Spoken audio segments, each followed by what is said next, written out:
ওই দিনকে গণ অভ্যুত্থান আমাদের এনায়েতপুর সারা বাংলাদেশ সহ এক দফা দাবিতে ডাক দিয়েছিল। আমরা এক দফা দাবিতে আমাদের এনায়েতপুর পান কেন্দ্র গিয়ে উপস্থিত হয়েছিলাম। সারা দেশবাসীকে আমার বিপ্লবী সালাম। জুলাই গণ অভ্যুত্থান দিবসে আজকে আমরা স্বৈরাচার মুক্ত দেশ গঠন করতে পেরে আমরা সবাই শুকরিয়া আদায় করি।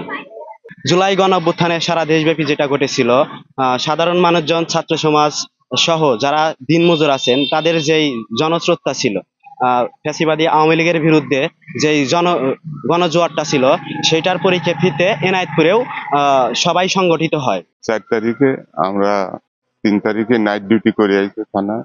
আসার পর ওসি স্যার বললো যে আপনারা সবাই পোশাক পরে যার যার অস্ত্র নিয়ে আসেন, মিছিল আসতেছে। হ্যাঁ, মিছিল আমাদের যাতে থানার বিধি না ঢুকতে পারে, তারা ভাঙচুর না করতে পারে, এটার জন্য আমরা প্রোটেকশন দেওয়া লাগবে। আমরা সবাই ফলিন হলাম। হওয়ার পরে মিছিল আসলো। আসার পরে আমরা গেটের কিছু পুলিশ আছে, স্যারেরা আছেন, গেটের বাইরে গেলেন।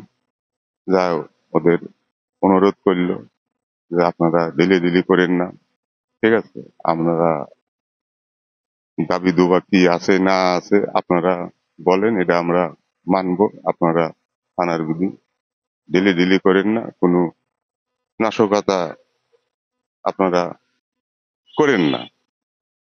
ওনারা শুনলেন না, ওনারা আস্তে আস্তে ক্ষিপ্ত হয়ে গেলেন। আমরা আস্তে আস্তে গেটের ভিতরে চলে আসলাম। আসার পরে বুকে যখন পাথর ছুটতে লাগলো বৃষ্টির মতন, আমি বুকে ডেল খেলাম, হাতে ডেল খেলাম, পিঠে একটা খেলাম। খাওয়ার পরে দেখলাম যে এই ডেল যদি মাথায় এসে লাগে তাহলে তো এই বুড়ো মানুষ, আমার তো জীবন থাকবে না। লাস্টে কি করব, ভিতরে আসলাম, দৌড় পেরে আসে দেখলাম যে চাইরমুড়ি থানার ডেল শুরু হয়ে গেছে। থানার গেট ভেঙে ফেলাইলো। তারপরে আপনার আমাদের পাকঘরের যে গ্রিল আছে, গ্রিল টিরিল সব ভেঙে ফেলা দিল। ভিতরে ঢোকার চেষ্টা করলো।